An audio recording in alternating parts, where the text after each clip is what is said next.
मध्यरात्री धडकला, जाताना सोबत पेट्रोलचं एक कॅन देखील तो घेऊन गेला होता। मित्र हो, नमस्कार।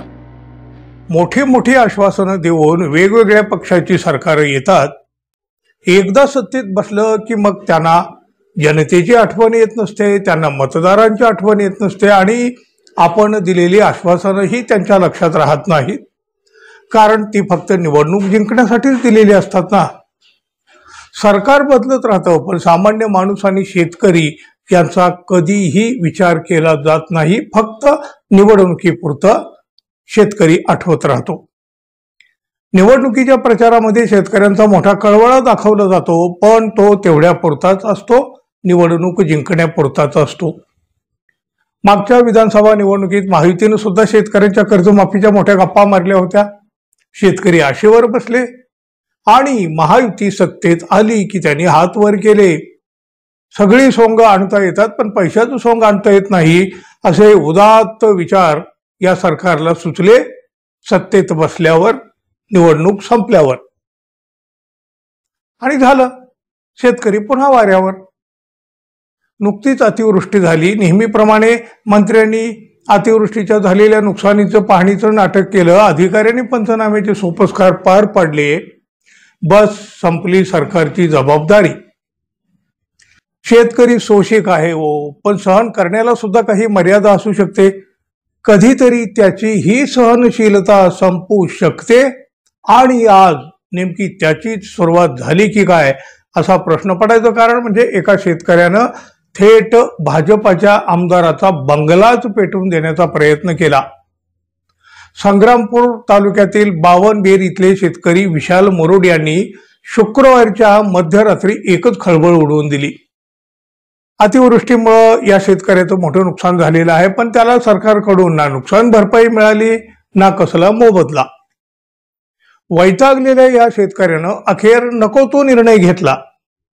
बुलढाणा जिल्ह्यातील जळगाव जामोद इथल्या भाजपा आमदाराच्या घरी तो मध्यरात्री धडकला, जाताना सोबत पेट्रोलचं एक कॅन देखील तो घेऊन गेला होता। भारतीय जनता पक्षाचे आमदार डॉक्टर संजय कुटे यांचा हा बंगला। मध्यरात्रीच्या वेळी त्याने बंगल्यात प्रवेश मिळवला।